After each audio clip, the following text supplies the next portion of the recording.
Parashat Behar pour la Refoua Shelema. Yaakov ben Haviv. Refoua Shelema, Bishar Kol Halamecha Israël, Eliyahu ben Michel Rachel. Aaron Lev Chaim ben Rivka. Eli ben Shalom. Shoshana bat Mesorda. Eli ben Shalom. Yakut bat Aziza.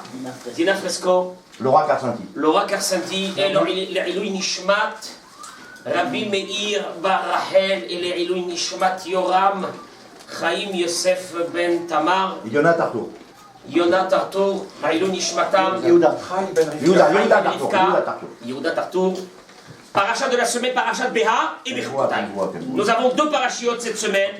On va attaquer pratiquement une paracha entière.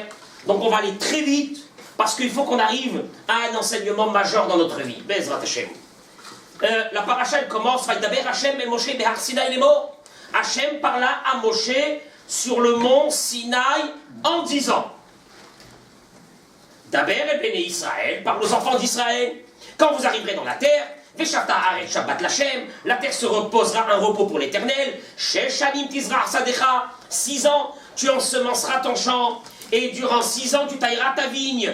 Ve'asafta et tivuata, tu vas engranger ta récolte. Pendant combien de temps on a dit 6 ans. Ubashana Hashevirit, et la 7e année, Shabbat Shabbaton Yelaretz, ce sera un repos complet de la terre. Shabbat Lachem, un repos pour Hachem. Sadecha lotizra, donc interdiction, c'est fini, plus de travaux, plus d'ensemencement, plus de récolte, rien du tout. Vehaïta Shabbat Haaretz, lachem le'ochla, bien sûr que vous pourrez vous-même rentrer manger, n'importe qui pourra rentrer, même un goy, il pourra rentrer, le champ sera ouvert, les animaux, tous ceux qui veulent, ils pourront rentrer manger à l'intérieur. Vesafa, alors, je pense que on s'arrête pour l'instant ici. Vient Rashi. Déjà, première chose. Rashi, il a une mise au point à faire. Vaïdaber Hashem et Moshe Behar Sinaï Lemo. Akadosh Baruch Hu a parlé à Moshe sur le mont Sinaï en disant quoi? Les lois de la Shemitah. Rashi demande, il ramène la question de Torah de Kohanim. Ma'inyan Shemitah etzel Sinaï. Qu'est-ce que cette mitzvah, elle est venue faire avec le mont Sinaï? Ve'alo, kol la mitzvot ne'emru bi Sinaï. Mais toutes les mitzvot ont été dites sur le mont Sinaï. Je vois. On est là, on est dans Parashat Behar. Behar, c'est déjà la fin du livre de Vaïkra. Il y a eu déjà des dizaines et des dizaines et des dizaines de mitzvot. Quand tu te réveilles d'un seul coup, tu dis attendez, excusez-moi, la mitzvah de la Shemitah, elle a été dit où? Sur le mont Sinaï. Rachid dit, je comprends pas. Viens à l'okol la mitzvot, ne'emru be Sinaï. Toutes les mitzvot, ils ont été dit sur le mont Sinaï. Et là, seulement. Réponse que Rashi ramène de Torah Kohanim. Comme la Shemitah qui a été mentionnée dans notre paracha, elle a été mentionnée avec ses principes généraux, avec ses principes particuliers, avec les détails. Où ça a été dit tout ça? Sur le mont Sinaï. Encore une fois, la mitzvah de la Shemitah, elle a été dit avec tous les détails. Où elle a été dit? On vient de le voir. Sur le mont Sinaï. Ainsi, toutes les mitzvot de la Torah ne pensent pas que seulement le principe général a été dit sur le mont Sinaï, mais les détails de la mitzvah, c'est sûrement des rabbins qui sont venus, qui ont rajouté des trucs. Ça n'existe pas. Tous les détails de toutes les mitzvot de la Torah ont été dit sur le mont Sinaï. D'où on a appris ça? De la Shemitah. Comme la Shemitah, elle a été dit tous les détails sur le mont Sinaï, ainsi toutes les mitzvot, ils ont été dit sur le mont Sinaï. Ainsi, nous donne Rashi la réponse. Vient notre maître, tout de suite, Orachaim Akadosh. Zechuto Yagen Alenu, Amen. Et il dit Orachaim Akadosh. Ok, très bien. Mais pourquoi Dieu a choisi cette mitzvah? Je répète. D'où on sait? Si maintenant quelqu'un il vous demande, d'où vous savez que tous les détails des mitzvot ont été dit sur le mont Sinaï? Vous lui répondez quoi? On apprend ça de la Shemitah. Comme la Shemitah, tous les détails ont été dit, même les détails, ont été dit sur quoi? Sur le mont Sinaï. Ainsi, toutes les mitzvot, avec leurs détails, ils ont été dit sur le mont Sinaï. C'est-à-dire que la mitzvah de la Shemitah, elle est ce qu'on appelle en hébreu Binyan Av. Qu'est-ce que ça veut dire Binyan Av? Ça veut dire, quelque part, la référence de toutes les mitzvot de la Torah, tu la trouves où? Dans la Shemitah. Il vient au Rachaim Akadosh et dit, ok, très sympathique tout ça, mais pourquoi Dieu a choisi la mitzvah de la Shemitah qui soit la mitzvah référente de toutes les mitzvot de la Torah. Question que pose Orachaim Akadosh. Et Orachaim Akadosh dit, mais en plus, c'est pas la première mitzvah de la Torah. Vous vous rappelez, c'était quoi la première mitzvah dans Parashat Mishpatim de la Torah? La Eved Ivri. Vous vous rappelez? Bon, moi j'aurais dit, la Eved Ivri, tu me dis là-bas, Vaidaber Hachem et Moshe Béar Sinaï, ça aurait été très bien de marquer là-bas. Dieu a parlé à Moshe sur le mont Sinaï. Quand tu achèteras un esclave, là tu dis tous les détails, et tu dis, comme cette mitzvah qui était la première mitzvah, tous les détails ont été dit sur le mont Sinaï, ainsi les autres mitzvahs. Mais non, Dieu n'a pas choisi la première mitzvah de la Torah. Dieu a choisi une mitzvah, pour te dire c'est la référence de toutes les mitzvahs de la Torah. Quelle mitzvah? La mitzvah de la Shemitah. Qu'est-ce qui se passe dans la Shemitah pour qu'elle devienne, question de Orachaim Akadosh, elle devienne la mitzvah référente de toutes les mitzvot de la Torah? Encore une fois, nous on pensait que c'était juste une mitzvah, une belle mitzvah, la Shemitah, etc. Non, pas seulement que c'est une belle mitzvah, la Shemitah, mais elle fait référence que toutes les mitzvot de la Torah, avec leurs détails, ils ont été dit où, Ramos? Sur le mont Sinaï. D'où tu le sais? De la mitzvah de la Shemitah, qui elle aussi a été dit avec tous les détails, elle a été dit sur le mont Sinaï. D'un point de vue agriculture, il y a un problème qu'il faut expliquer. Des olives, tu vas les cueillir, tu vas les garder pendant 2 ans, tu vas faire de l'huile d'olive, il n'y a pas de problème. Des oranges, des pommes de terre, tu vas les ensemencer, tu vas les récolter, tu les gardes pendant 2 ans, il n'y a pas de problème. Bien sûr. Maintenant, les animaux, les vaches qui produisent du lait, il faut sans arrêt cultiver pour leur donner à manger pour qu'elles donnent du lait. Sinon, elles vont mourir. Et tu n'auras pas de lait pour les enfants. Comment on va faire? À l'époque, je pense pas. Si tu Mais t'as pas besoin. cultives pas. Le fourrage. Aujourd'hui, le fourrage, on va le chercher ailleurs pour leur donner aux animaux. À l'époque, ils amenaient les animaux vers le fourrage. Et le fourrage, lui, on va le voir, continue à quoi? À pousser. Mais bien sûr que l'herbe continue à pousser. Les animaux peuvent rentrer. Hein? Et surtout quand on a dit que les animaux, au contraire, on les laissait rentrer dans les champs pour manger. On va voir un peu Bezrat Hashem. Mais en tout cas, il y a un problème.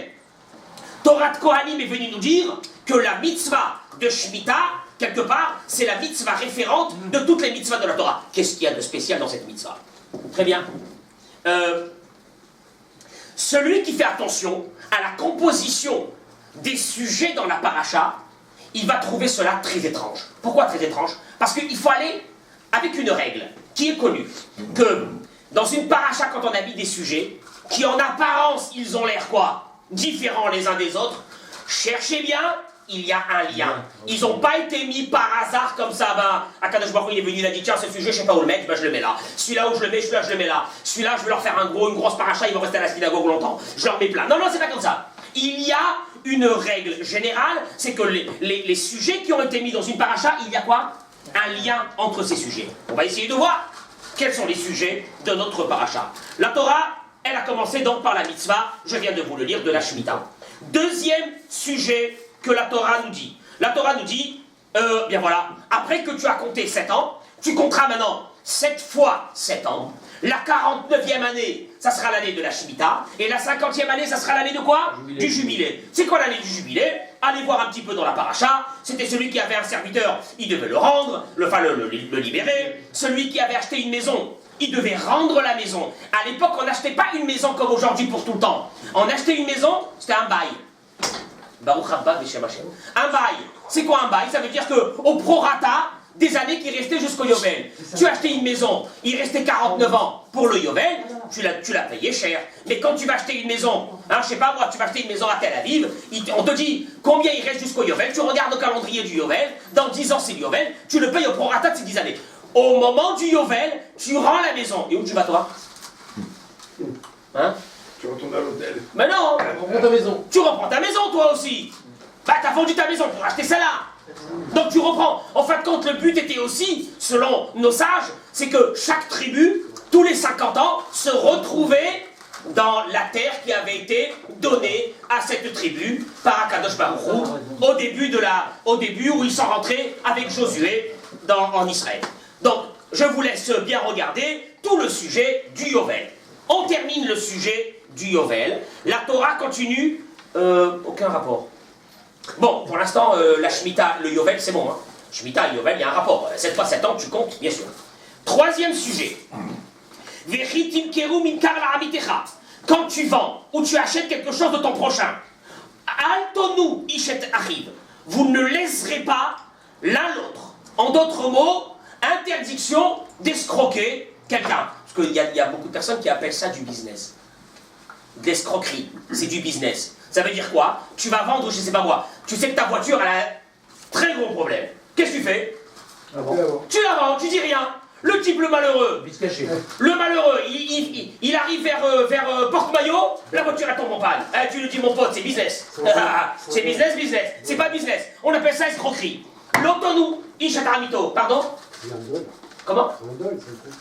C'est une tromperie, mais vraiment c'est une tromperie. Interdiction. Comment on appelle ça? C'est le pasouk, c'est les psoukim qui sont juste après. On appelle ça onaat mamon. Onaat mamon, ça veut dire de tromper, de léser quelqu'un dans de l'argent. Interdiction, il y a beaucoup de halachot, allez les voir.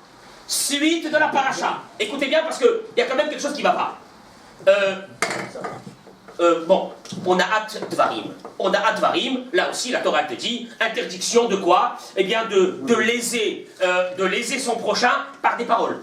Par des paroles, la Gemara elle ramène de dire à quelqu'un de quoi tu parles toi, il y a quelque temps t'étais pas religieux du tout, aujourd'hui machin, à l'autre tu vas lui dire toi n'oublie pas que ton père il était goy et tu t'es converti, etc.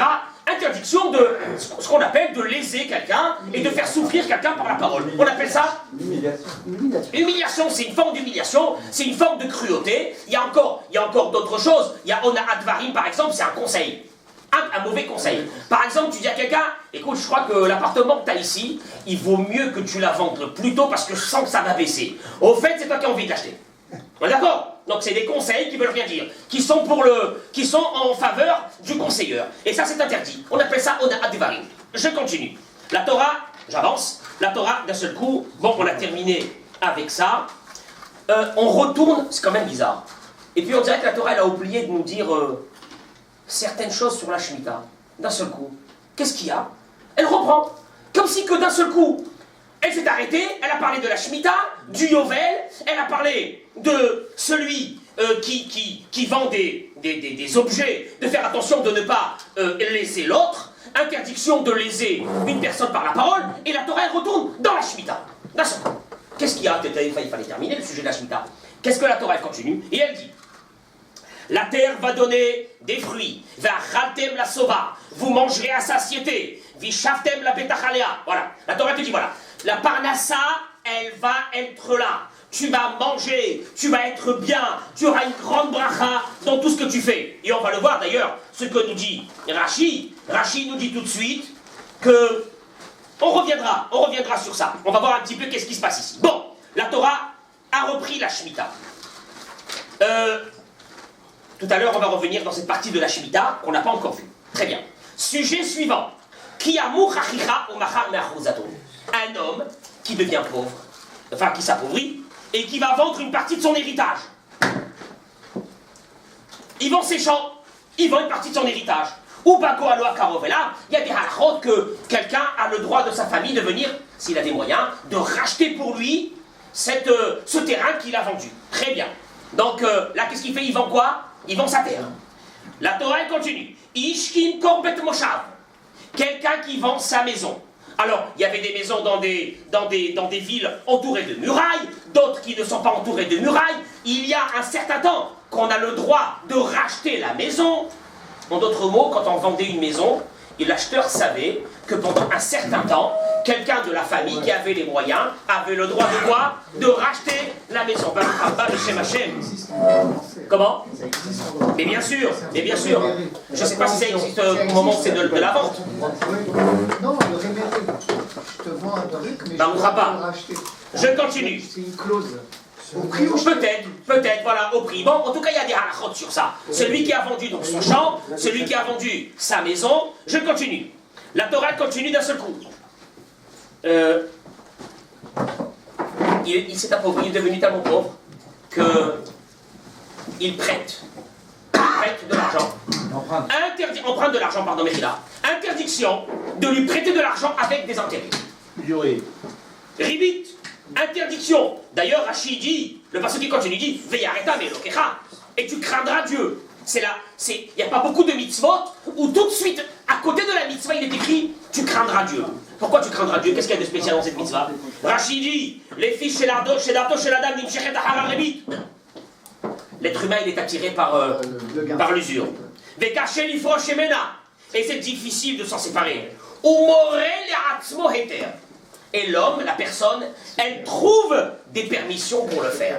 Quelle permission? C'est marqué dans la Torah que c'est interdit. Oui, mais l'homme il dit, l'homme il dit, je comprends pas. Admettons, un homme il a, Baruch Hashem, il a 100 000 euros. Maintenant lui il dit comme ça. Moi j'ai 100 000 euros, qu'est-ce que je fais avec les 100 000 euros? Je sais pas moi, admettons, hein, je vais acheter un studio. Je vais prendre ce studio, je vais le louer tous les mois 1000 euros. À la fin de l'année, 12 mois, j'ai gagné combien? 12 000 euros et j'ai bien sûr le capital des 100 000 euros. Voilà qu'un copain il appelle. Et il dit, écoute, j'ai un gros problème. Il faut que tu me prêtes 100 000 euros pour un an. Logiquement, qu'est-ce qui se passe dans sa tête? 12 000. Bah, attends une seconde. Moi, je devais acheter un studio. On est d'accord? Je devais gagner 12 000 euros. Ok, je te rends un service. Je te prête les 100 000 euros. Ma condition, c'est quoi? C'est que tu me donnes 12 000 euros en contrepartie. La Torah te dit, interdiction. C'est ce qu'il te dit, Rachid. C'est que la personne, elle a quoi? Elle trouve un héter. Elle trouve des hétérines, ça veut dire des permissions, pour dire que éventuellement elle peut le faire. Très bien, et il y a dans le Shulchan Aruch des centaines de halachot sur le ribit et la gravité de celui qui prête avec intérêt. Je continue. La suite de... Vous avez vu? C'est complètement décousu, hein. Décousu complètement. Hein. Des lois, les unes qui se succèdent après les autres, sans aucun rapport. La Torah elle continue. Bon, après l'usure, la Torah dit si ton frère s'appauvrit avec toi et qu'il a venim karlecha, il se vend en esclave. Alors allez, nous il n'a pas de quoi vivre. Donc il va se vendre en esclave, on l'appelle comment? Eved Ivri. Eved Ivri, il y a deux formes. Celui qui a volé et qui n'a pas de quoi rembourser. La deuxième, c'est celui qui se vend lui-même. Là aussi, il y a des halachot, comment tu te conduis avec lui, et qu'il faudra le libérer au Yovel, etc., etc., etc. Je ne rentre pas dans ça parce que sinon, il nous faudrait plusieurs heures. Halacha suivante dans la Torah. Vechi tassi gialger betoshav imach. Un goy qui habite en Israël. Ce goy qui habite en Israël, Baruch Hashem, il a eu, par le mérite d'être avec les bénis Israël, il est devenu riche. En étant riche, lui qu'est-ce qu'il fait? Il a besoin d'un esclave, il achète un juif. Là aussi, la Torah te dit, il a été vendu à un goy, attention à la communauté. Vous avez une obligation de quoi? D'essayer de récolter des fonds pour le racheter. Et la Torah, elle termine avec ça. Je pense que j'ai terminé la paracha. Hein.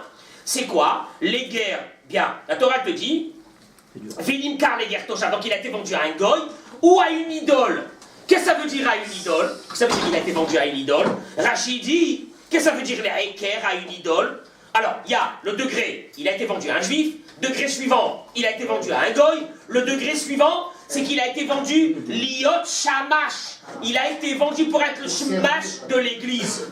Ela lartov etzim velishov maïm. Ce gars-là, on va le retrouver dans l'église en train de puiser de l'eau et de couper du bois pour l'église. Là, tu rentres, tu appelles Moshe où tu es. Tu le retrouves à l'intérieur, il est en train de frotter la croix ou je sais pas quoi. C'est Hachem et Rachel. Bon, on a terminé la paracha de cette semaine. Il faut comprendre qu'est-ce qui se passe ici. C'est quoi cette succession de sujets qui n'ont rien à voir? Parce qu'encore une fois, si on reprend les sujets, Shemitah, ok? La mitzvah de garder la 7e année. Yovel, le jubilé, Onat Mamon, quelqu'un qui ne pas escroquer dans des affaires d'argent. On retourne à la Shemitah. On n'a pas encore terminé ce morceau. Mocher Sadeu, il vend son champ. Mocher Beto, il vend sa maison. Après, interdiction du rébit. Je ne sais pas quel est le rapport. Bon, je continue. Mocher Atzmo, celui qui se vend lui-même en esclave. Celui qui se vend à un goy et celui qui se vend à la Ravodazara. Voilà, c'est la paracha de cette semaine. On va essayer de trouver quand même quel est le fil conducteur. Et qu'est-ce qui se passe ici? Très bien. Ok. Alors, Rashi, lui, il ramène ce que la Gemara dans Masechet Kiddushin Daf Kaf, elle dit. La Gemara là-bas, elle détaille encore un peu plus. Mais Rashi, il ramène. Il dit Rashi. Vous savez qu'est-ce qui s'est passé? Regardez qu'est-ce qui s'est passé, c'est terrible. Là, c'est vraiment terrible. Apparemment, il y a quelque chose de très grave ici. Rashi dit Bitrila Hezira la Shvirit. La Torah elle a commencé la paracha par t'avertir de ne pas transgresser la 7e année. Attention, de ne pas vendre les fruits de la 7e année. Tu sais pourquoi? Je peux pas. Chiffre d'affaires. Mais vous vous rendez pas compte, vous les juifs, vous êtes des malades. Non mais vous êtes des malades. Tu viens dans une société, tu prends tous les employés, tu leur dis écoutez, ça fait 6 ans qu'on bosse, on ferme tous une année, vous rentrez chez vous. Vous êtes payé. Et la vérité, ils vont t'appeler un médecin. Non, c'est pas possible. Il est fou. Et il faut les payer. Hein? Non, je prends paye personne. Avec le sourire, s'il vous plaît, vous sortez. Et vous allez chez vous. Et comment on va vivre? Vous inquiétez pas. Non mais c'est la folie, ça veut dire quoi? Et la Torah te dit, la 7e année, il n'y a rien, tu arrêtes tout complètement. Et alors, Ve'im Hamad Mamon, Rashi ramène, il dit ce que la Gemara dit. Et s'il convoite l'argent, ça veut dire qu'il peut pas. Venir Shadal Shviri, et qu'en fait il est suspecté de ne pas observer les lois de la 7e année. Et il a vendu les fruits. Baruch Hashem. Il a fait rentrer 100 000 € dans des fruits. Sauf l'imkor metatela. Et qu'est-ce qui va se passer? De tous les côtés, les fuites vont arriver. Et à la fin, il sera obligé de vendre ses objets. C'est ce qu'on a dit, de ne pas léser quelqu'un quand on fait quoi? Du commerce. Qu'est-ce qui se passe? Tu le retrouves. Qu'est-ce qu'il y a? Il est devant la maison, il est en train de faire sortir tous ses objets, la machine à laver, le machin, il vend. Et tu te rends compte, c'est terrible. L'écart Samar l'avait dit. Et c'est pour cela qu'il est écrit, vous ne vendrez pas. Je continue. Le Khazarbo, il n'a pas fait de chouva. Il n'a rien à faire.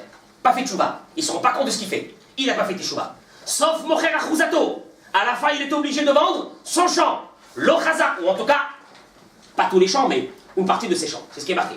Le Khazarbo, il continue. Sauf Mocheret Beto, il vend sa maison. Le Khazarbo, il continue. Sauf, il n'a plus rien à vendre. Qu'est-ce qu'il fait? Il emprunte de l'argent. Non, il emprunte d'abord de l'argent. Il emprunte de l'argent avec quoi? Avec rébit, avec intérêt. Et tu sais qu'est-ce que c'est emprunter de l'argent avec intérêt? Comment ça monte? À la fin, qu'est-ce qui se passe? Sauf Mocheret Atsumo, il est obligé de se vendre. Le Khazarbo, il ne se répond pas. Et il ne prend pas conscience de ce qui se passe. Il ne se vend pas seulement à un juif, mais il se vend à un goy. Et pas seulement à un goy. C'est-à-dire, c'est terrible. Tu connaissais un copain, il avait des champs, il avait des maisons. Tu reviens quelques années, tu demandes où il est, on te dit voilà, il est là en train de nettoyer le parterre de l'église. C'est pas possible. Mais c'est pas possible. Qu'est-ce qui est arrivé à ce monsieur? Et la Torah te dit, tous ces sujets que je t'ai mis, les uns après les autres dans la paracha, au fait c'est quoi? C'est la descente en enfer. C'est la descente en enfer de cet homme. C'est ça, voilà, c'est tout. C'est ce qu'il te dit Rachid. C'est la descente en enfer de cet homme-là. Il va descendre. Car, en d'autres mots, le ciel va s'acharner contre lui. Et il ne le lâchera pas. Jusqu'à la descente finale totale. C'est grave, hein? Hein? Très grave. C'est très grave. Je sais pas moi. Est-ce que c'est marqué ça, Simon? Celui qui emprunte de l'argent avec intérêt. C'est une grave avéra, on l'a dit. La Gemara dit que celui qui emprunte avec intérêt, il ne viendra pas triat ametim. Ça, il faut le savoir, la Gemara ramène. Le issue, c'est d'emprunter avec intérêt ou de Les deux. Dans les deux côtés. Dans les deux côtés. Il fait le mec. Hein, mais quand il achète avec Il a les banques demandé à 10 personnes, 10 personnes ne veulent pas lui prêter. La 11e, il dit je te prête mais avec intérêt. Comment il fait? C'est sans. Et après, emprunter avec intérêt. Alors, s'il peut pas, qu'est-ce que vous voulez que je vous dise, moi? S'il peut pas, s'il est dans une situation qu'il n'a pas de quoi manger, qu'est-ce qu'il va faire? Après, ça ne plus rien. Mais encore une fois, Mechila, Aujourd'hui, en Israël, on ne peut pas emprunter d'argent dans une banque. en Israël, il y a ce qu'on appelle Heter Iska. Si vous voulez, un jour, on parlera de ça. Heter Iska, tu vas rentrer dans chaque banque en Israël, tu vas voir avec les signatures des rabbinim, il y a ce qu'on appelle une possibilité de devenir partenaire de la banque. Écoute-moi bien. Et que dans les gains de la banque, c'est la seule solution. Et que dans les gains de la banque, tu récupères une part. Au fait, tu t'associes avec la banque dans ses affaires. C'est autre chose. C'est pas des intérêts. Et c'est la seule. Parce que sans ça, qu'est-ce qui se passe? Sans ça, qu'est-ce qui se passe? On n'aurait pas pu vivre. Ok, mais donc si je veux acheter un appartement, je dois emprunter à une banque, je peux pas. Allez, un goy. Mais si. Mais bien sûr qu'on a le droit. On a dit qu'on a le droit. En Israël, par exemple, tu as le droit. Parce que le problème, il est entre un juif et un juif. Et un juif. Donc en Israël, il y a dans chaque banque, ça n'y a pas une banque en Israël qui n'a pas fait Heter Iska, c'est une obligation. Sans ça, personne ne rentrera. Et c'est pas facile. Et ça, c'est compliqué. Il ne faut pas croire que c'est facile comme ça. Non, c'est très compliqué. Bon, je continue. Très bien. Celui qui emprunte avec Lévi, est-ce que c'est marqué Laurent, celui qui emprunte avec intérêt, est-ce que c'est marqué que, et s'il n'a pas fait Teshuva, il va vendre sa maison. Et s'il n'a pas fait Teshuva, il va vendre ses affaires. Et s'il n'a pas fait Teshuva, il va être esclave. Non, c'est pas marqué ça. Le seul endroit où c'est marqué cette descente en enfer d'une personne, c'est sur la Shemitah. Qu'est-ce qu'il y a? Qu'est-ce qui se passe ici? Ça regroupe tout. En fait. C'est la même faute. Tout ça, c'est la même faute. Les conséquences de la faute. Mais non, mais c'est pas ça, c'est la Emouna à l'état plus haut. Oui, pendant un an, rien. C'est parce que la Shemitah, en fait, C'est le summum de la Emouna. Pendant un an, rien. Qu'est-ce qu'il y a? C'est très difficile. Bataille, on va le voir, c'est terrible. D'abord, C'est impossible. D'abord, c'est pas un an, c'est 2 ans. Non. Parce que quand tu recommences à semer, que ça va pousser. On arrive. Une seconde. On arrive à ça. Amos. Ministre de l'Agriculture, Une seconde. Ministre de Une l'Agriculture. seconde. Alors, Mechila, ça y est, le gouvernement était déjà. C'est trop tard. Ils C'est trop tard. Ils ont raté. Ils vont changer de ministère. Ils ont raté. avec les Anglais. Messieurs, juste Baruch Haba, juste une chose. Parce que dans la deuxième partie de la Shemitah, que, entre guillemets, j'ai sauté en plein milieu, il est dit la chose suivante. Dans la deuxième partie de la Shemitah, on va le voir.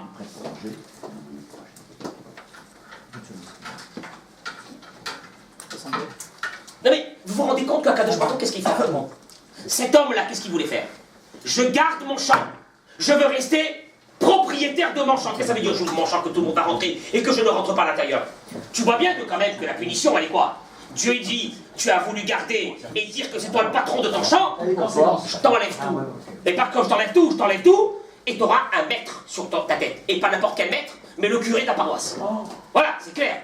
C'est terrible. Tu n'as pas voulu d'Hachem en mettre, tu vas prendre un curé à la Tu n'as pas voulu, mais c'est ça, en d'autres mots, tu n'as pas voulu montrer que Dieu est le maître de la terre et qui te dit de laisser une année, je t'enlève tout. Mais c'est il faut comprendre. Qu'est-ce qui se passe ici? C'est très grave. Très bien. Avant de...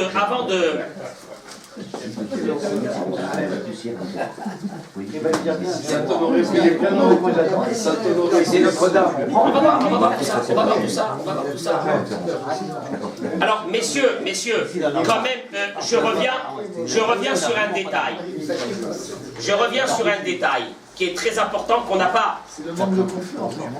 Voilà. Le détail qui est très important, je pense, parmi les choses de la Shemitah, c'est celui-là. Voilà, messieurs, le voilà. La Torah nous dit, ça on l'a fait, voilà, Yovel, on est retourné, Venatna, voilà. Le passage qui dit, la terre elle va donner, bah, maintenant vous inquiétez, c'est vrai, la 7e année, ça veut dire quoi? C'est quoi cette histoire de 7e année? Venatna haaretz piria, la terre va donner des fruits, ve'achaltem la sova, vous allez manger à satiété. Rachid dit, qu'est-ce que ça veut dire vous allez manger à satiété? Af betoch hame'ayim tehebo beracha. En d'autres mots, à la 6e année, il va se passer quelque chose. Tu avais l'habitude de récolter par exemple 10 tonnes. À la 6e année, tu récolteras pas plus que 10 tonnes. 10 tonnes. Mais quoi? C'est simple, à la place que ta femme, elle a besoin de faire 8 halot ou 12 halot Shabbat. Elle en fera 2, vous n'arriverez pas à les terminer. C'est qu'un morceau, ce serait bien pour la ligne aussi, un morceau, tu le mets à l'intérieur, Il gonfle. c'est pas qu'il gonfle, il y a une bracha extraordinaire. Tu vas aller dans la pâtisserie acheter une tarte aux fraises. Une tarte aux fraises, c'est à peine si tu la mets dans la bouche. Non, pour toute la famille. Comment pour toute la famille? Un petit morceau, ça va te rassasier. Et d'ailleurs, sur ça aussi, nos sages y viennent et ils disent, c'est extraordinaire. Sur ça, le Sforno, il dit la chose suivante. Il dit comme ça, que le Sforno, il dit, alors après, Vichitomru manochal. Amos, moi je dis, Baruch Haba. Extraordinaire. Bon, toi, tu as entendu que quoi? Les rabbins, qu'est-ce qu'ils t'ont dit? Le rabbin, ils t'ont dit, ne t'inquiète pas, le même chiffre d'affaires à la 6e année. Mais ce chiffre d'affaires va te servir, bien sûr, la 6e, la 7e, tu bosses pas, et la 8e, le temps que tu fasses une nouvelle production. On est d'accord? Tu mets une nouvelle collection d'habits, les nouvelles machins, le temps que ça part, le temps que les clients ils payent, le temps que les traites ils arrivent. On est d'accord ou non? La 8e année, on est d'accord? Donc, au fait, moi, les rabbins ils m'ont dit à la synagogue, ne t'inquiète pas, à la 6e année, tu gagnes le même chiffre d'affaires, tu fermes, tu vas à la rue d'Harry, tu rentres à la synagogue pendant une année. Attends, moi je veux bien croire les rabbins, mais... J'essaye. Non, une seconde, je suis inquiet, Je veux bien croire, mais je suis très inquiet. La Torah, elle continue, elle dit, Vechitom Ruma, Nochal Bashana Shvirit. Ok, je veux faire la Shemitah, mais qu'est-ce que je vais manger moi la 7e année? Qu'est-ce que te dit la Torah? Vitsi Viti et Birkati. La reine. Le Sforno, il dit que ça veut dire je vais ordonner ma bénédiction, que quoi? Les chaloches à Shanim. Et donc tu auras une récolte de combien? De 3 ans. Ça veut dire, à la place de rapporter combien? 10 tonnes, tu vas récolter, combien? 30 tonnes. Ça c'est pour qui? Il dit le Sforno. Pour ceux qui veulent faire la Shemitah. Tu connais les angoissés? Il y a les angoissés. Il y a certains, c'est Nora Verayom. Ils sont très angoissés. Il suffit qu'un jour, ils n'ont pas dérouillé, ça y est, ils rentrent à la maison le soir, qu'est-ce qu'il y a? Attends demain, tu verras, Be'ezrat Hashem, attends un petit peu. Non, ils sont angoissés, ils ne peuvent pas faire. Alors quand je leur dire, regarde, c'est simple, toi, tu passes une année tranquille, c'est que à la 6e année, tu vas récolter combien? 3 ans, 3 fois plus. Celui qui a la Emouna, il va récolter combien? La même chose. Celui qui a un peu moins de Emouna, eh bien il va récolter combien? 3 fois plus. Vous allez me dire lequel des deux c'est le mieux? De récolter 10 tonnes ou de récolter 30 tonnes? 10 tonnes. Pourquoi? 30 tonnes. Il y a Emouna. Non mais pourquoi? C'est moins fatigant. Non, Mais voilà, merci Laurent. Parce que c'est moins fatigant. Parce que c'est moins fatigant. Tu récoltes 10 tonnes, tu restes tranquille à la maison, elle te sert pour 3 ans. Récolter 30 tonnes, ça veut dire quoi? Ça veut dire travailler 3 fois plus. 3 fois plus. On est d'accord? C'est ça le problème. Très bien. Ok. Mais on a quand même une obligation de travailler pour avoir ce... On va voir, Anthony, on va voir. La sueur de son front. Mais on va voir, il a fait 2 minutes, Anthony. Tu as fait sortir un truc qu'il fallait pas, maintenant tu vas voir. Tu vas voir ce qui va se passer, on laissera rien. Très bien. Abotai, on s'est pas posé la question. Manu. Pourquoi faire cette mitzvah? Manu, pourquoi faire cette mitzvah? Comme ça, Dieu, il a envie de nous embêter. 6 ans que tu travailles, 7e année, tu fais rien. Où tu vas? On fait ta midrash. Quand je vais vivre, t'inquiète pas. Moi, t'inquiète pas. Pourquoi faire cette mitzvah? Je répète, pourquoi faire cette mitzvah a été donnée. Cyril, pourquoi faire cette mitzvah a été donnée? Pour renforcer la bitachon à Kadosh Baruch C'est comme Shabbat en soi. C'est très bien ce qu'il dit Cyril, mais le Rambam il dit pas ça. Le Rambam il dit dans Moreh Nevuchim, le Rambam il dit simplement pour que la terre se repose. Comme Shabbat. La terre se repose, ce qu'on appelle la chachère. On est d'accord ou non? Sur ça, il vient le Kliakar et il dit mais c'est faux. Pourquoi c'est faux? Parce que si c'était pour que la terre se repose, donc plus les années augmentent, plus la terre devient fatiguée. Ce qui veut dire qu'à la 6e année, la récolte devait être quoi? Beaucoup moins. Or, qu'est-ce qui va se passer pour les inquiets? Ils vont gagner combien? 3 fois plus. Ce qui veut dire que quoi? Que la terre, quoi? Elle n'a pas de problème, la terre. Tu dis le Kliakar. La terre n'a pas de problème. Et c'est vrai que le Chizkouni dit, c'est pas marqué dans la Torah, Veshamta haaretz, Shabbat la haaretz, la terre se reposera, elle chômera pour la terre, mais c'est marqué l'Hachem. L'Hachem, pour Dieu. Donc ça n'a rien à voir avec le repos de la terre. Le Maté Moshe, il dit, il rejoint un peu le Rambam. Le Maté Moshe, dans son livre, il dit la chose suivante. Il dit le Maté Moshe, au fait, Akadosh Baruch Hu a voulu que l'humanité entière se repose le jour du Shabbat. Tous les Shabbats. Il faut que tu te reposes tous les jours du Shabbat. Ok, moi je me repose. Mes serviteurs, ils se reposent. Mes animaux, ils se reposent. Ma société, elle se repose. Tout le monde se repose. Mes champs, est-ce qu'ils se reposent? Ben non. T'as un champ de tomates, qu'est-ce qu'il fait pendant Shabbat? Il continue à pousser. Il dit le Maté Moshe. Attends, pourquoi c'est pas une des 7 lois de Noir? Les goyim, ils ont pas l'obligation de respecter les Shabbats. On va le comprendre. Ben, quand on va comprendre c'est quoi la Shemitah, on va comprendre quel est le rapport entre nous et cette Shemitah. Non mais si vous avez dit si Hachem il veut que toutes ces créatures fassent le Shabbat, donc il aurait dû imposer aux goyim Non. faire au même titre qu'ils n'ont pas le droit de manger verminachai, etc. Ah, pourquoi ça n'a pas été donné en tant que les 7 mitzvot de Bnei Noach? C'est une bonne question, pourquoi je sais pas. Pourquoi Kadosh Baruch Hu il n'a pas donné cette mitzvah parmi les mitzvot? Il y a des réponses sur ça. Mais en tout cas, ça, on ne comprend pas. Tout se repose. Ton champ, il ne se repose pas. Il continue. Combien de Shabbat il y a dans l'année? 52. 52 multiplié par 7. 364. Voilà. Kadosh Baruch Hu il dit une année de repos pour la terre. Alors une année, la terre, il n'y a rien du tout. Voilà. Parce que la terre, elle, pendant Shabbat, elle continue à travailler. Donc, dans ça, c'est ce qu'il dit le Maté Moshe. Mais nous, on va voir qu'est-ce que le Kliyakar il ramène. Et le Kliyakar il dit une chose extraordinaire. Omer Ani, il dit le Kliyakar, Sheta'am mitzvazo, la raison de cette mitzvah, les hashrish et Israël bemidat ha'emuna va'bitachon. C'est pour faire rentrer et pour enraciner à l'intérieur de chaque juif la emuna, la foi, via bitachon et la confiance, Bachem, en Dieu. Elle est mieux cette raison que la précédente. Parce que l'histoire de la terre, elle est bidon, c'est pas vrai. Ah. Car vous avez raison, la terre elle se repose pas. La terre Vous se avez repose dit pas. que les animaux ils vont aller dans les champs et l'herbe elle va pousser toute seule. Mais bien Alors, sûr, la terre, elle continue à pousser. Elle se repose pas, elle se repose pas. Non, mais c'est pas qu'elle se repose pas, mais c'est que c'est pas toi qui l'a fait pousser. Et mieux que ça, et mieux que ça, Anthony, la 6e année, on a constaté que la terre quoi, elle a une pêche d'enfer. Ouais. Au contraire, la 6e année, pour ceux qui sont inquiets, ils vont récolter 3 fois plus. Donc la terre n'est pas fatiguée. C'est pas le problème de la terre. Il dit le Kliyaka. C'est simplement qu'Akadosh Baruch Hu a voulu ancrer dans chaque juif la foi et la confiance en Dieu. Pourquoi? Qui rachache Akadosh Baruch Hu. Dieu a hyper. Ben bevoam el haaretz. Qu'en venant dans la terre, itaasku be'avodat ha'adama. Ils vont commencer donc à être tous des agriculteurs et travailler la terre. Ve'ka'asher matz'a yadam. Et quand automatiquement ils commencent à faire un bon chiffre d'affaires, Ishkechu et Hashem, ils oublient Dieu. Veyasuru bitrona mimeno, regardez, et ils vont enlever la confiance de lui. Et yarchez-vous, et ils vont commencer à penser, Ki koham ve'otsem yadam, asalahem et achayilazé. Que en fait c'est quoi? C'est leur force, leur capacité et leur intelligence qui leur a donné cette parnassa-là et ce qu'ils ont. Et donc ils vont dire, en fait le monde vit normalement, le monde est normal, il y a la nature c'est quoi?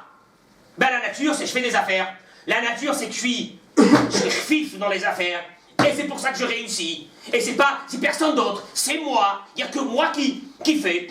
Et ils vont penser que la terre leur appartient. Ve'en sous la table, il n'y a personne d'autre. C'est tout cela.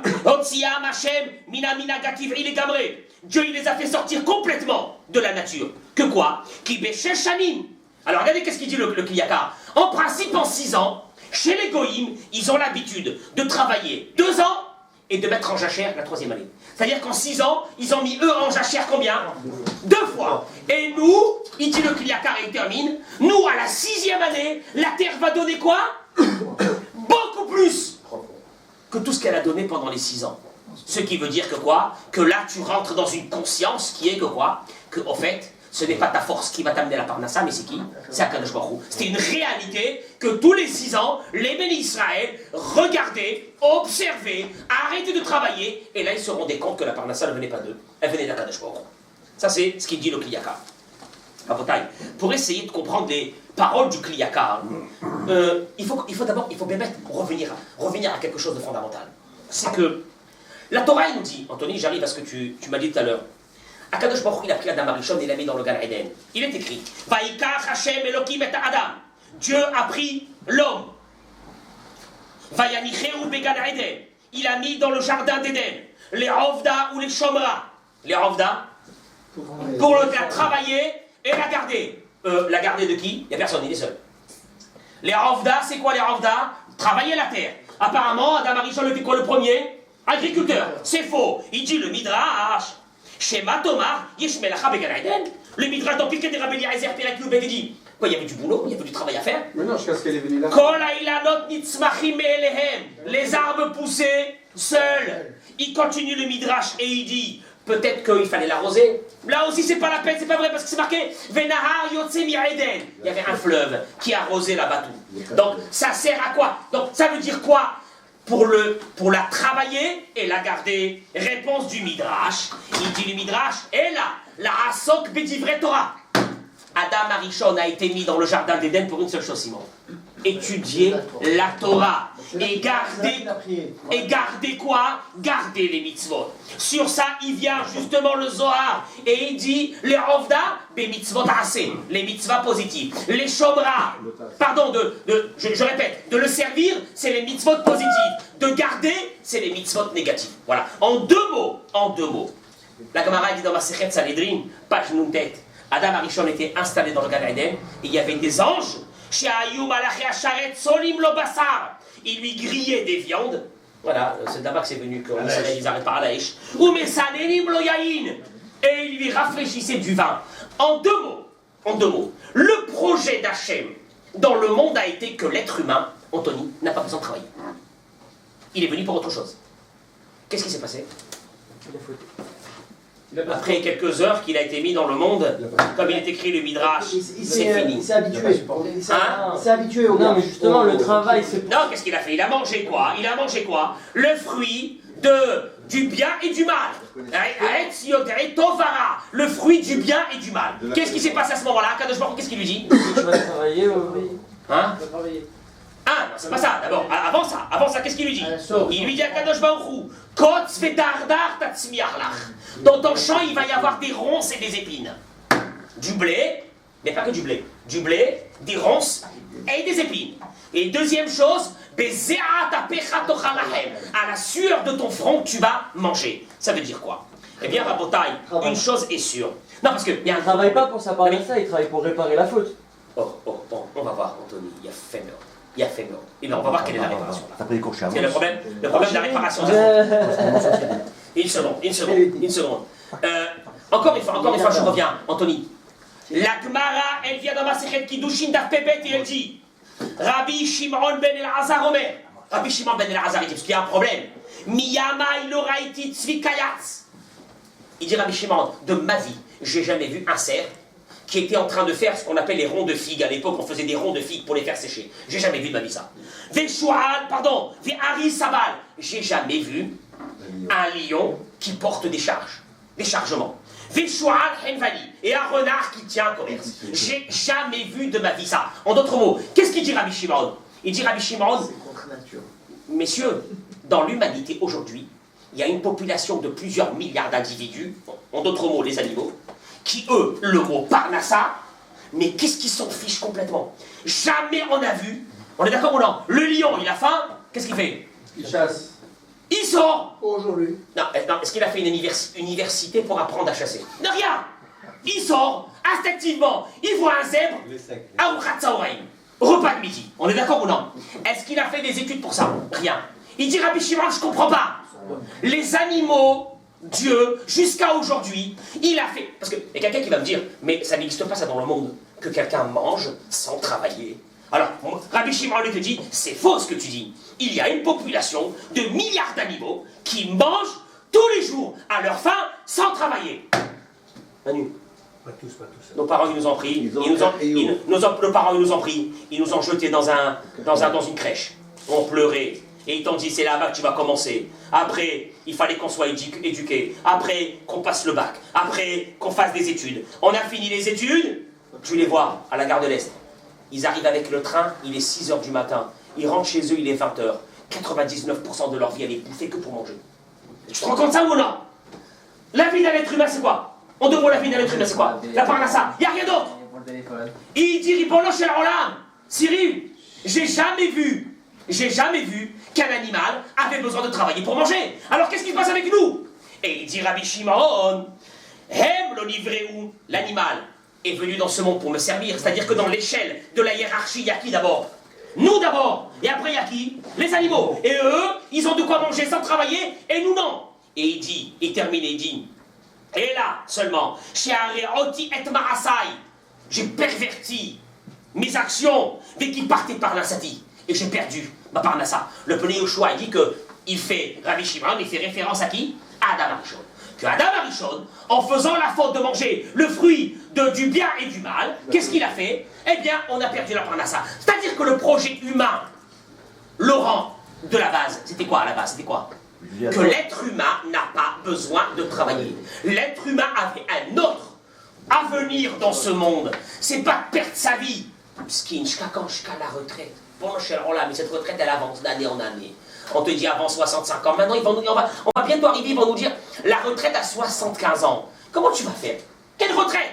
Ça veut dire en deux mots, on te demande de travailler du début de ta vie jusqu'à la fin de ta vie et de partir de ce monde. Et tu as travaillé pourquoi? Pour manger. C'est quoi cette vie?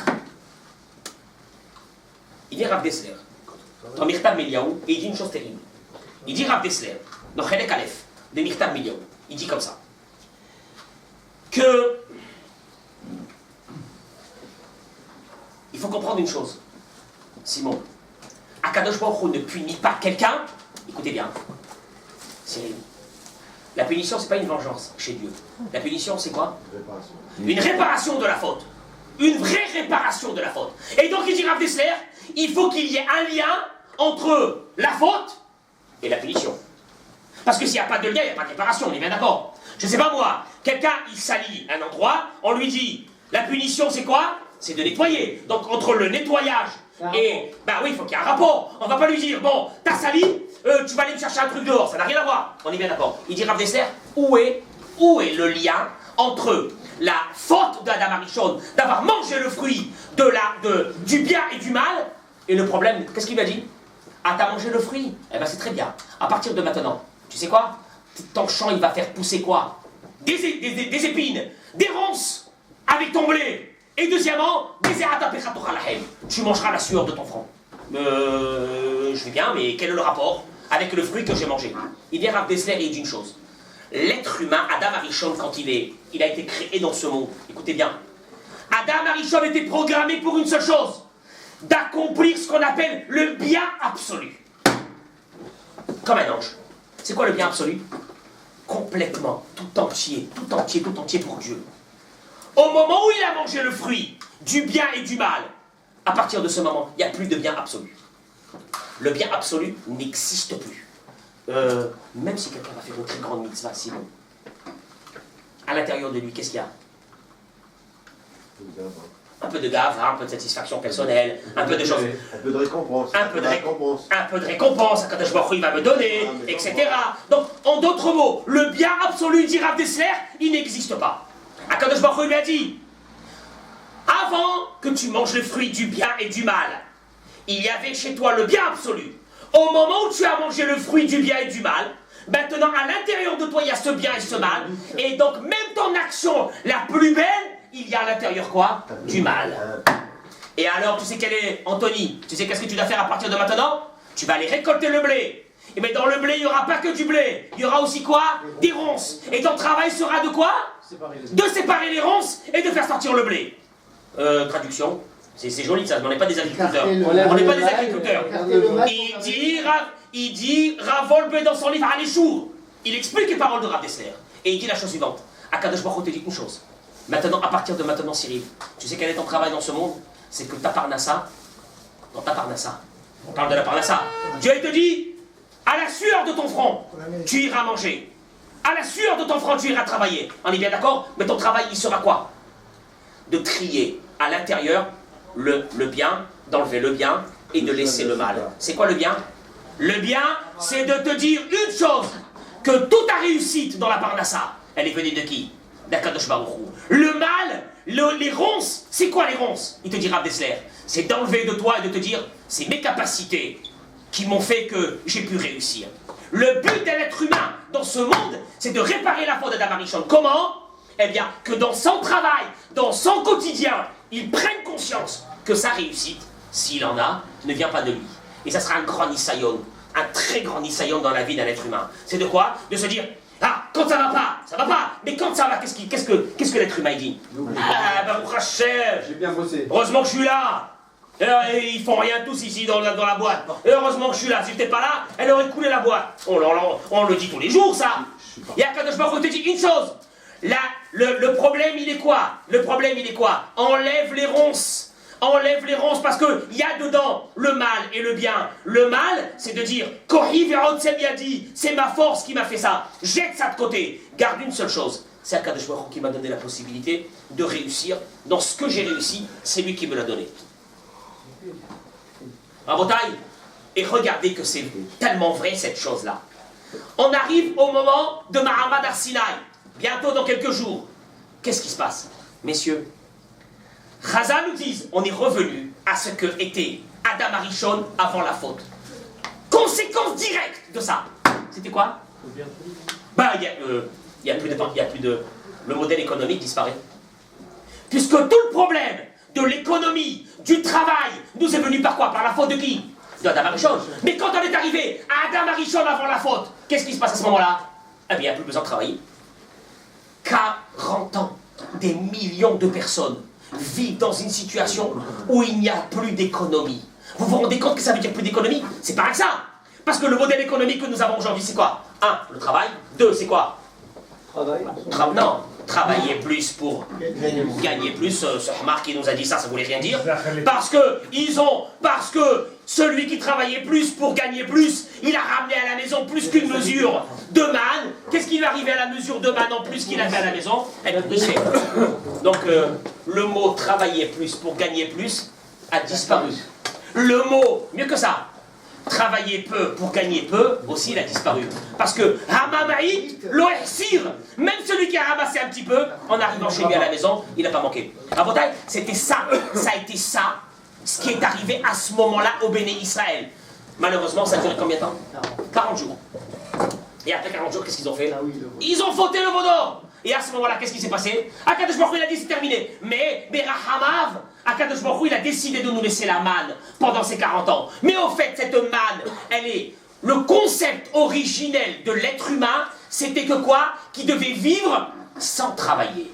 Malheureusement, aujourd'hui, on est dans un système de travail, mais Akadosh Baruch Hu va nous demander une seule chose, Anthony. Tu sais quoi? C'est quoi? C'est de réparer la faute d'Adam Arishon. Comment tu répares la faute d'Adam Arishon?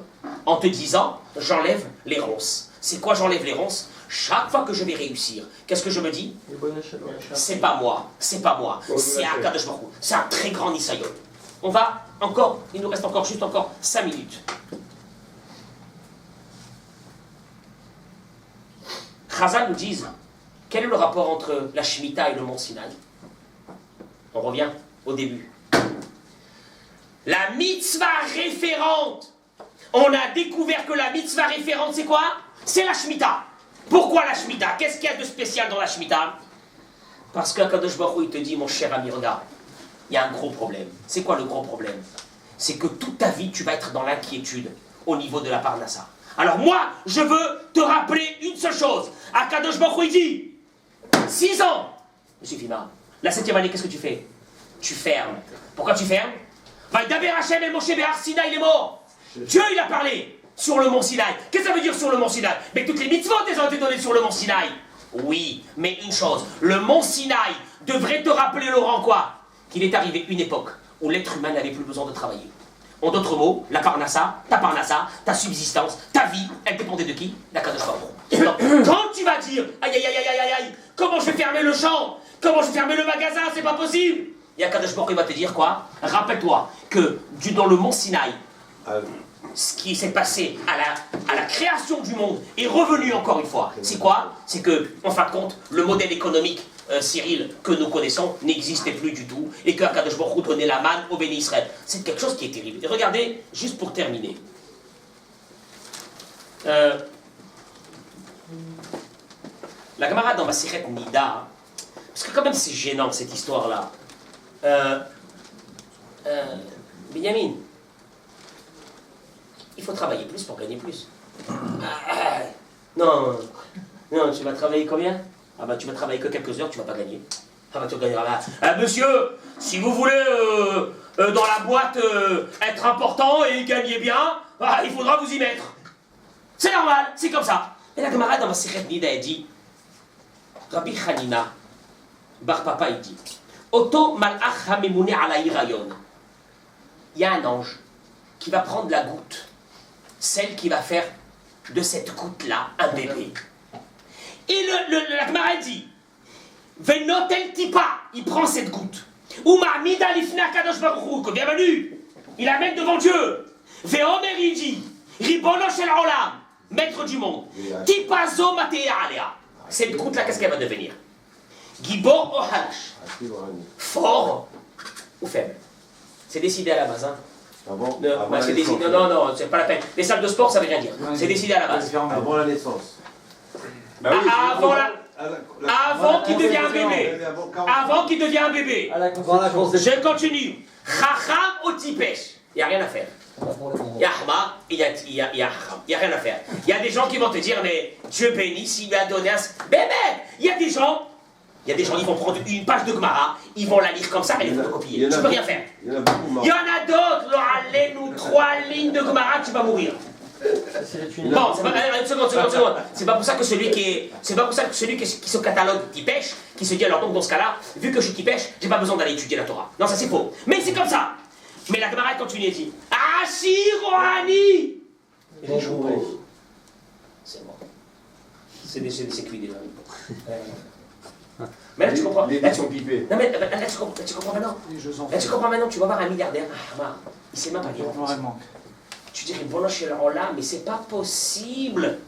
Mais c'est pas possible. Mais on m'a appris qu'il fallait travailler beaucoup, faire beaucoup d'études pour devenir riche. Mais non. Il ne sait pas parler en français. Comment il est devenu riche? Ashir Ohani. La seule chose qu'on ne donne pas dans le ciel, c'est quoi? Tzadik ou Racha. Bon, dans le ciel, ils ont dit Racha. Ah, maintenant, je peux kiffer. Non, ça non. Cette chose-là, elle n'a pas été donnée. Le reste, il n'y a rien à faire. Il n'y a rien à faire. C'est marqué. C'est terrible. Je termine par une chose. Le Chafetz Chaim, il dit, en fin de compte, c'est quoi, Anthony? Un être humain. Il dit, le Chafetz Chaim, Akadosh Baruch Hu, il a donné une bracha à un être humain. Dans une vie entière, Akadosh Baruch Hu, il a dit, je sais pas moi, 10 millions, 1 million d'euros, ça dépend chacun. 1 million d'euros pour une vie entière. Ça va bien? 10 millions, 100 millions, on va dire, ça va dit 100 millions. Ok. Il dit, le Chafetz Chaim, c'est un, Cyril, 100 millions. Allez, on se fait plaisir, 100 millions. Un réservoir. Et il dit, le Chafetz Chaim, tu ouvres un robinet, et donc, tu as 100 millions, ils sont pour toi, pour toute ta vie. Il y a des gens, ils se prennent pour des grands intelligents, qu'est-ce qu'ils font? Ils font d'autres trous, ils mettent d'autres robinets, ils s'ouvrent encore. Ça sert à quoi? De toute façon, tout ce réservoir, c'est à toi. Si tu l'ouvres, tu vas avoir quoi? Plus vite. Et ça se termine. Donc, en fin de compte, il n'y a pas travailler plus pour gagner plus. Ça n'existe pas ce mot, travailler plus pour gagner plus. C'est ce que Akadosh Baruch Hu a donné et a décidé pour l'être humain. D'ailleurs, regardez comment on arrive, Béhémet à une chose qui est terrible. Le Chazon Ish ramène dans son livre. Parce que, qu'est-ce que nous on dit? Donne à Kadosh Baruch Hu, s'il te plaît. Donne des récompenses à tous ceux que quoi? Apotrim, qu'ils ont bitachon bachem, confiance en toi. Béhémet. Avec sincèrement. Qu'est-ce que ça veut dire sincèrement? C'est que ça veut dire sincèrement? Hein? Il dit le Chazon Ish. Il y a des millions de personnes dans le monde qui ont le bitachon bachem. Oui. Mais ils ont le bitachon bachem. Bitachon bachem. Mais quand ils ont un pépin, il n'y a pas de bitachon bachem. Regardez les mots du Chazon Ish. Regardez les mots du Chazon Ish. C'est terrible. D'ailleurs, avant d'arriver à ça, et je termine avec ça, on l'a vu. Moshe Rabbeinu, il arrive. Il dit au béni Israël, Bakod Ifkod Elokim Etrem, ça y est, le signe, c'est moi qui est venu pour vous libérer. Tout le monde se met autour de lui. Et ils vont vers le palais de Pharaon. Et là, qu'est-ce qui est marqué dans le verset? Mais regardez, parce que c'est terrible. C'est marqué Ve'aha Baou Moshe et Aharon. Il n'y a que Moshe et Aharon qui sont rentrés dans le palais. Ils vont chez l'Olam. Vous étiez avec Moshe. Ça y est, vous êtes sûr que qui c'est qui est venu vous libérer? De la part de qui? D'Hachem. Extraordinaire, la révolution. On est là, on est avec toi, Moshe. Ils arrivent devant le palais de Pharaon. Tout le monde se sort. Il y a des personnes qui rentrent, ils ont eu peur de rentrer. Ça veut dire, il y a. Le problème, c'est quoi? C'est qu'on va dire, mais on est tous des ma'aminim. Le problème, c'est qu'au moment du Nisayon, de la Parnassa, surtout parce que c'est le quotidien de la vie d'un être humain, qu'est-ce qu'il y a? Toute la émouna de la personne et tout le bitachon bachem de la personne, il est parti. Encore, messieurs, n'oubliez pas, Anthony, que bitachon bachem veut dire avoir confiance en Dieu, ne veut pas dire de ne pas être inquiet. Tu as le droit d'être inquiet, il te dira Friedlander. Il faut être inquiet, mais il faut prier et de te dire que la Parnassa, elle est dans les mains de qui? D'Akadosh Baruch Hu. En tout cas, regardez les mots et je termine avec ça. Il dit le Chazon Ish. Nakel, dans son livre Emunah ou Bitachon, il dit comme ça. Nakel yod boteyach, besha'a shen'ika atafkid shel bitachon. C'est très facile. C'est très facile quand on n'est pas confronté à un problème de confiance en Dieu sur la Parnassa, de dire et de parler de la confiance en Dieu. Ah, ma caché liyot boteyach. Mais combien c'est difficile, au moment de l'épreuve, de faire sortir ce bitachon bachem et de dire ma parnassa, elle est dans les mains de Dieu. Nakel et shagir bepiv, c'est facile de faire sortir avec sa bouche. Et ta bitachon de parler de la confiance en Dieu. Ou merov ayamim, ou materet atzmo. À un moment donné, il a l'impression que vraiment il est quelqu'un qui a beaucoup de émouna et beaucoup de bitachon. Il se trompe lui-même et il trompe les autres. Qui omnam, il est sûr que lui, c'est devenu un grand maître dans le bitachon. Vela mitad adavar, il dit le Chazon Ish, mais en vérité. Meshamesh bemidazo le atavat chalomot ne'imim ala atidakamus, des rêves. il vit des rêves, au moment du Nisayon, de l'épreuve, il tombe complètement. Combien de personnes qui ont parlé sur le bitachon d'Hachem et qui ont dit il faut avoir dans la parnassa, il faut avoir confiance en Hachem, etc. Il suffit qu'un concurrent, il a ouvert une enseigne, elle a ouvert en face. Oh, Hachem, il a ouvert en face. Tu dis c'est foutu. Ah, c'est foutu. D'abord, je vais me battre avec lui. Il a ouvert en face. Moi, j'avais 100 mètres, il a ouvert 4000 mètres carrés. Je suis mort, il ne reste plus rien. C'est fini. 4000 mètres carrés en face, je suis fini. J'ai plus rien. Voilà le moment du quoi, du Nisayon. De quoi? Quand tu te dis, la parnassa, elle est dans les mains d'Akadosh Baruch Hu. Akadosh Baruch Hu, toute cette paracha, il a mis pour une seule chose. Que quoi? Que si la personne, elle a bitachon b'Hashem, vetziviti et birkati, je vais ordonner ma bracha. Et ça sert à rien de t'exciter. Ça sert à rien de critiquer l'autre. Ça sert à rien d'attaquer l'autre. Encore une fois, la bataille, on est tous des grands ma'aminim. Dans tout. Qui n'a pas la foi? Allez, je vous demande ici. Moi le premier, qu'est-ce que j'ai la foi? Mais quand je pense au lendemain, j'ai des sueurs froides. Il n'y a plus Dieu. Dieu n'existe plus. Il n'y a plus personne. Mauvaise foi. Hein? Mauvaise foi. Mais voilà, ma mâche, le mot. Mauvaise foi. Qu'est-ce qu'il y a? Dieu, il est jusqu'à la parnassa. Dieu, il est grand jusqu'à la parnassa. À la parnassa, Dieu n'existe plus. Et bien, c'est une réalité. Combien de personnes que quand les affaires ne vont pas, ils rentrent à la maison, c'est toute la famille qui subit. C'est des nerfs, c'est des cris. C'est les copains à la synagogue, ils subissent. Il arrive Shabbat, Mshnef. Qu'est-ce qu'il y a? Mauvaise semaine. Tu sens tout de suite. Ça va pas du tout. Qu'est-ce qu'il y a? Il rentre à la synagogue, ne me parle pas, laisse-moi tranquille. Ne commence pas avec moi, ne m'énerve pas, ne si, ne là. Qu'est-ce qu'il y a? Qu'est-ce qu'il y a? Très inquiet. Inquiet de quoi? Ça va pas du tout les affaires. Et tu es venu quoi? Tu es venu faire quoi à la synagogue? Prier à qui? À Kadosh Baruch Hu. Ben, c'est le moment de commencer à prier à Hachem.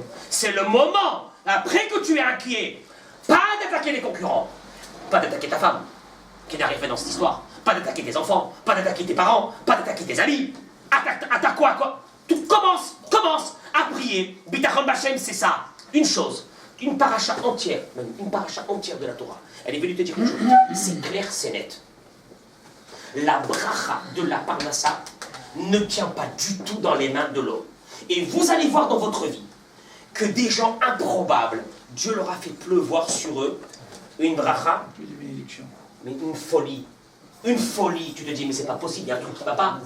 Mais qu'est-ce que moi j'ai raté que j'ai pas? Une chose, Akadosh Baruch Hu, il va te donner ce qu'il a décidé de te donner. Maintenant, une chose, prie à Hachem, que ça soit quotidiennement ce que tu as besoin pour pouvoir vivre. Et tout ça comment? Tu sais comment? C'est ça. Tous les 6 ans, la 7e année, qu'est-ce qu'il faisait? Il n'y avait plus rien. Comment il n'y a plus rien? Tu te rends compte, un pays entier, Cyril, demandez à une banque, un pays entier qui arrête de travailler pendant une année. Ils vont vous dire c'est fini, c'est le Venezuela. C'est pas possible. C'est pas possible. Rabotaï, une chose est sûre, c'est qu'en Israël, ils ont constaté que l'excédent d'agriculture à la 6e année, c'est pas des journaux religieux, hein, des journaux non religieux. L'excédent de fruits et de légumes dans les années qui précédaient, l'année qui précédait la Shemitah, explosait. Explosé. C'est la folie. C'est la folie. Le Chazon Ish, il a dit que même aujourd'hui, il y a cette bracha encore. Il y a certains qui disent que non, mais le Chazon Ish, en tout cas, il dit que même aujourd'hui, il y a cette bracha-là. La 6e année. Encore une fois. Donc, à partir de quand on peut avoir la bracha dans les affaires? Allez, on termine le cours. À partir de quand on peut avoir la bracha dans les affaires? À partir du moment où tu te dis, c'est pas moi. C'est toi, Hachem. Tu rentres le matin, tu prends ton téléphone, tu dis, je sais et je suis conscient que ce que je vais faire aujourd'hui, c'est que toi qui vas me le donner. Et si tu ne veux pas me le donner aujourd'hui, je peux rien faire. Mais je ne m'énerverai pas sur ma femme. Je ne m'énerverai pas sur mon patron. Et je ne m'énerverai pas sur mes concurrents. Mais je vais prier pour que Hachem, si Dieu veut, le lendemain, tu m'envoies 2 fois ce que j'aurais dû gagner. Toute la Shemitah, c'est que ça. Toute la Shemitah, c'est que ça. La Emouna dans Hachem, Binyamin, la Emouna, Notre émouna, nous, elle est facile. Elle est la émouna, non, la émouna d'aller prier chez un saint, on l'a tous. La émouna de ça, on a. La émouna de prendre une bracha d'atzadik, on l'a. La émouna de ça, on l'a. Hachem et Rahem, quand ça arrive à la Parnassa, il n'y a plus de Dieu, il n'y a plus de foi, il n'y a plus de loi, il n'y a plus rien. On devient fou. Qu'est-ce qu'il y a? Ah ben, il y a Dieu, mais jusqu'à la Parnassa. À la Parnassa, il n'y a plus Dieu. Le gros problème de l'être humain, il est là. Or, le yesod de la émouna, de notre émouna à nous, de dire, il y a Hachem qui est avec nous. Elle s'exprime quand quotidiennement? Manu, quand quotidiennement? Quand? Chasvé Shalom, quand il y a alors allez-nous des choses très graves, mais quotidiennement. Elle s'exprime quand? Quand tu dis, il y a Dieu qui est avec moi, c'est quand? La Parnassa. Et que la Parnassa.